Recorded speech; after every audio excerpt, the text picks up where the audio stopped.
Hashem's V'asai Tivtach L'Pia Gittel Asacha. We're now in the 11th Perek of Shoftim. This Perek, we're going to understand the Shopi Yiftach.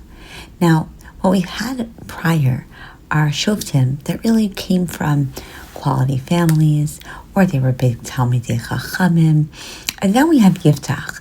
And how Yiftach is described, he's a Giladi, he's from Gilad. And he is a Gibor Chayil, he's a warrior. He's not a Talmid Chacham. And V'hu ben Isha Zona, and he is the son of an Isha Zona. Now there is a controversy as to what that means. Is she a Pilegesh, and so he's it's not a full-fledged wife? Is it a Zonah that she had a base mazon? A eatery, and so people were able to eat? Is it she's an innkeeper? Is she a loose woman? Or some say that she had a shizonah because she gave up her right from one shevet because she married into another shevet. And so what we have here is again the underpinnings of some inner strife that is going on with Klal Yisrael.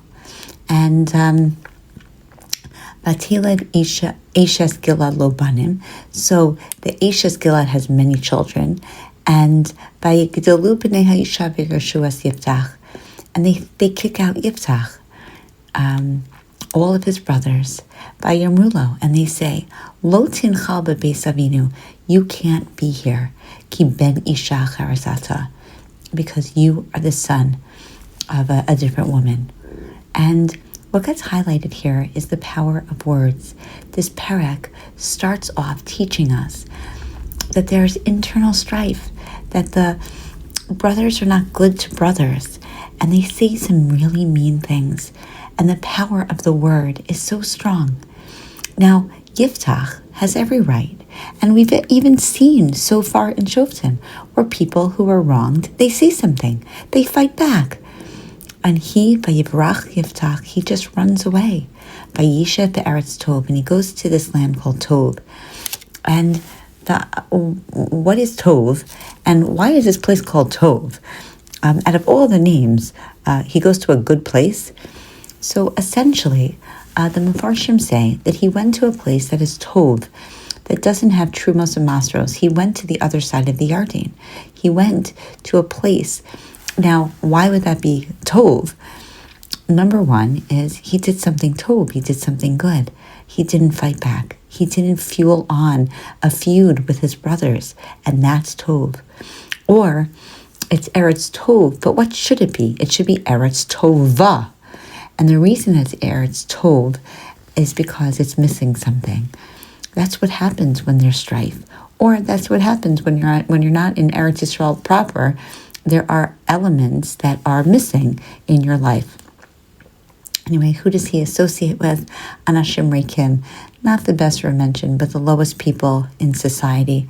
And they follow him, and they stay with him, and they go with him outside. So he's on the outskirts. He's on the fringe, with the fringe people. And at the same time, what's happening is external strife. Bnei Ammon is fighting with Yisrael. There's so much fighting going on. Perhaps we have smichos parshios. We're connecting one to the other. If you fight with each other, says Hashem, then I'm going to send people to fight with you. Do you think that Hitler differentiated between Jew to Jew? So why are you differentiating? And they say to Yiftach, so the Zikanim of the place, they come and they realize, and they try to get Yiftach back. He's a warrior. He's the prime candidate to be the leader. And they ask him, please, be our leader. V'ha'isa lanu lekatzin. Be our warrior leader. And v'nilchama b'vnei Ammon, and fight against the Ammonium. And Yiftach uses his words and says, wait, I thought you hated me. You sent me away. You never tried to help out when my brothers were sending me away, and now you want to come because you're in trouble? And how is he expressing himself? Again, he is not saying anything but the truth, and he's saying it in a very heartfelt way. And he's hurt, and he's in pain. And you're coming to me now that you're in pain? Now you know how I feel.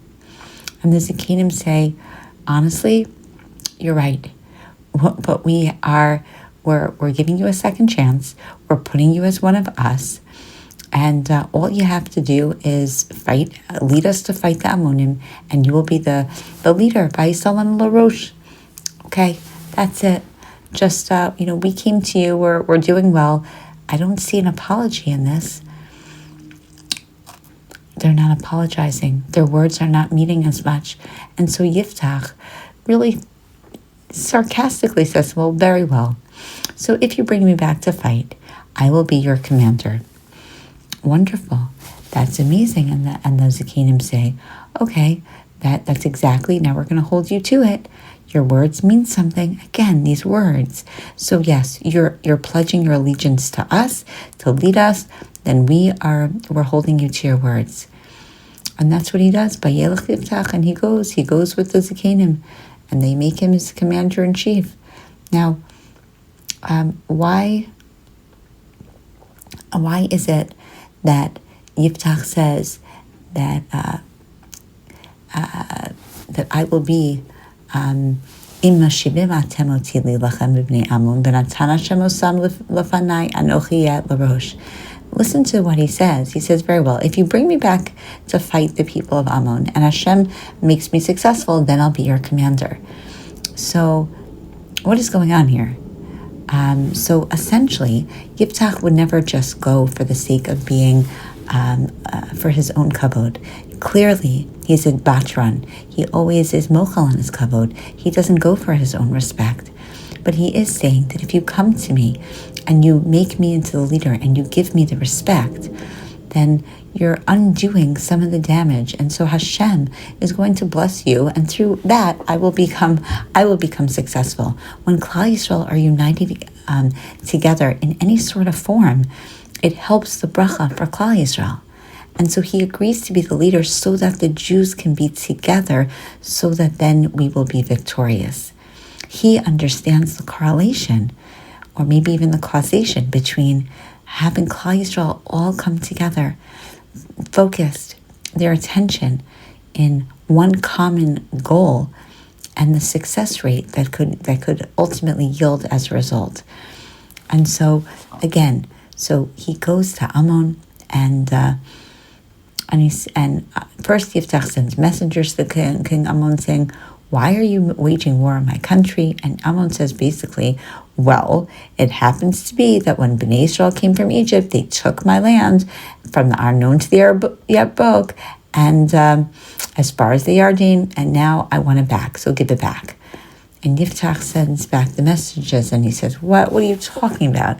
Yisrael didn't seize the land from Moab or Ammon. Really, it was only, it wasn't like that at all. When we left Egypt, we went through the Midbar, we went to Kadesh, we sent messengers to the king of Edom saying, let us go through. They wouldn't let. And we sent messages to Ammon, they wouldn't through. They refused to let us go through also. And so they kept all their land, we never went into any of their territories. And then we sent messengers to Sichon, the Melech Amori, the king of Cheshbon. And we said, let us go through. And he wouldn't let us go through. And so Sichon then had a battle against us. And we won all the land fair and square from Sichon. Now, it's not our problem that Sichon got all of that land. And that's how we really got the land, his land, because all of what Sichon had taken was the land of Ammon and Moab. So how we were able to fight with Sichon allowed us to take the land of Ammon and Moab. But we never took it from them directly. So that's not even true. Hello, as asher yorsha kamosh elokacha oto tirash. But you know what? How about this? All the land that Chamosh, which is your God, gives you, then that you hold on to that land, and we will hold on to everything that Hashem has given us, which is a very cute tongue-in-cheek way of saying, yeah, and it's interesting. We get the inherited land that we got from before and in the future. whatever Hashem will give us. You don't have anything that He gave you in the past, but maybe, there's always a chance that He's going to give you something in the future. And so, that's it. We've been in this land for 300 years. Why in all this time did you not try to recover any of the land? Now, 300 years, what are we talking about? Well, we're talking about Yehoshua, Othniel, Gidon, Devorah, Barak, the 22 years and the 23 years of Tola, and until we get 18 years where there is all of this. We have 18 years, and then we have the 6 years of Yiftach. So all in all, we have 300 years. And so in all that time, you never felt like you wanted to do anything. You were trying to get it back. We have done Anochi lo chatati lach, ba'ata osei iti rali lachem bi. We have done no wrong, and you're just waging war on me. And what is it? Yishpot Hashem hashovet hayom bein bnei Yisrael ubein bnei Ammon. Hashem is going to be the judge, and He's going to be able to take. Of course, Ammon does not go with any of those pleasantries, and they go and they have a full war with Yiftach. Now, Vayidor Yiftach neder. So it would have been nice had Yiftach davened to Hashem and just left things alone, but instead, interestingly enough, he makes a neder. He makes a vow. Ba'omar, and he says, Im naton titin b'nei Ammon imadi. Hashem, if you give me the b'nei Ammon in my hands, b'haya hayotze asher yitza midalsei beisi likrasi, whatever comes out of my door of my house to meet me, b'shubi b'shalom, to meet me in my safe return, Bnei Ammon, B'haya Hashem, it'll be for Hashem, B'taleu Ula, I will give it as a sacrifice. Again, the impulsive, how about this? The dedication that Yiftach showed to Hashem with his words is clear. I love you, Hashem, and I want to show you concretely. Thank you if you're able to allow me to be in this war to be successful. But to take it to the point where everything that, whatever it is that comes out, I'm going to give as a korban. Now, we know that there's a precedence for this, that it happens to be that when it came to Yitzchak getting married, the promise was made that whoever fills up the goes to drink, gives the camels a drink, that person is going to be a daughter for Yitzchak. Shaul said the same thing about giving his daughter to be to the victor. There is definitely something to be said about that. But this is to give a korban to Hashem. This has nothing to do. The other two have to do with marriage. And perhaps when it comes to marriage, Hashem is the one who dictates who's going to get married anyway. So, that's really a Hashem domain. So there's no issue. But here, to give a korban, like what would have happened had a dog or a camel, anything that's not kosher come out to greet him, there would have been a problem. But again, the power of the words is so powerful, and he's not taking full advantage or considering the disadvantage of saying something like this. And he goes through and he fights with Ammon, and he's able to be very successful. And he comes home, Vayavo Yiftach HaMitzvah, and what is it? What comes out to greet him? V'hinei bito yotzei l'kraso, b'tupim u'mecholos. And his daughter comes out with beautiful drums and dances, and worst situation, Barak Yechida, she is his one and only child. Ein lo mimenu ben obas, no other son or daughter. And he sees this and he rips his clothes and he says, Ahabiti hacharei hechrasani ba'at haisa ba'ochorai. Oh my gosh, you have brought me so low. Why, oh gosh, what have you done? V'anochi petzitzi pi el Hashem. I made a neder to Hashem, and below uchal hashuv, and I can't go back on it. The power of words is so powerful. It impacted on who he was as a human being, and now it's impacting so much on what he does with his future. Now, is it possible that he could have been maftir the neder? It is. All he needed to go to was Pinchas. He needs to go to the biggest Talmid Chacham of the time, and would have realized and recognized, no, we can get rid of it. We can be maftir the neder. But he never did that. He stayed where he was. He didn't fully understand, maybe because he wasn't a Talmid Chacham, so he didn't know this loophole. He's like, oh my gosh, I just see what's right in front of me, which is, now I'm in trouble. My only daughter, that's it. And so, this below uchal hashuv, I can't come back from this. There's nothing I can do. Again, if we would only recognize below uchal hashuv, that in the words that we say, they can't be taken back. The damage is always done. The damage to ourselves, the damage to other people. And so what does she say? She could run away. She could be like, heck no, you can't do that to me. But instead, what does she say? Vatomer elav avi patzita espicha el Hashem. You made this neder to Hashem. Asali kasher yatzami picha. Do to me whatever it is you said you were going to do. Because,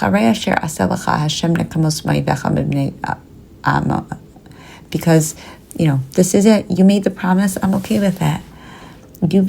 What happened in your mouth is serious, and I'm going to be the consequence of your actions.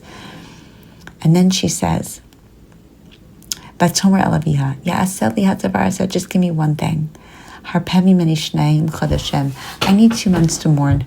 I'm going to go to the hills. I'm going to cry on what's going to happen in my life. And he says, okay. And she does, and she cries, and then she comes back. And it is after 2 months that she returns. That's exactly what happens. Some say that he actually killed her, but most say that he just put her away in a place where she could not get married. So he made her into the korban. He meant her, Ola la Hashem, and that was, that she just didn't, Lo yadza'i, she never got married. And it became a chok. It became something that a custom in Israel. And what was the custom? And that is to go up every year, 4 days in the year, and l'tanus l'bas yiftach giladi, to sing for her, about her, to recognize that this should never have happened, and that we don't do this. What don't we do? We don't use our words ineffectively. We don't use more, and we don't use less.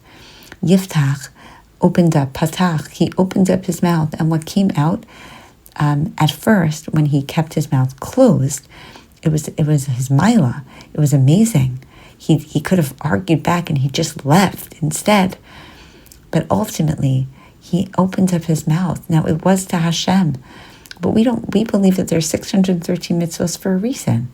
Each one of them opens up different doors. It's poseach, right? So that we can get poseach as yadecha, right? We open up the gates of Shamayim, and then Hashem sends us exactly what we need. But you can't be your own God. And so as much as he did the right thing, you can't make up a religion. There's no such thing as sacrificing willy-nilly. Whatever comes into my being, that's what I'm going to sacrifice. That's too haphazard. We don't believe in things like that. And so what we have here is he's a good Gibor Chayil. He's strong and courageous and victorious. But ultimately, it is very hard. Ezehu Gibor HaKovesh Yitzro. Someone who is able, who is it that is the strongest? Someone who is able to conquer his Yetzer Hara. Now Yiftach really, he wasn't doing anything for kavod. But at the end of the day, he still opened up his mouth and unnecessarily spoke. And for that, well, this is a very, very hard consequence for even to be thought about. But in Rosh Hashem, when it gives us hope and pause, it teaches us the power of the words. It teaches us that when, sometimes it's good to stay quiet, but ultimately, it's definitely a better situation to make sure that you are cognizant of the power of your words. We're all a Gibor Chayil. We're all strong and powerful because Hashem gave us all of these kochos, all of the capabilities. But we have to channel it effectively. Otherwise, chas v'shalom, there can be real dire consequences. And let's continue with Perek Yud Beis and see what happens tomorrow.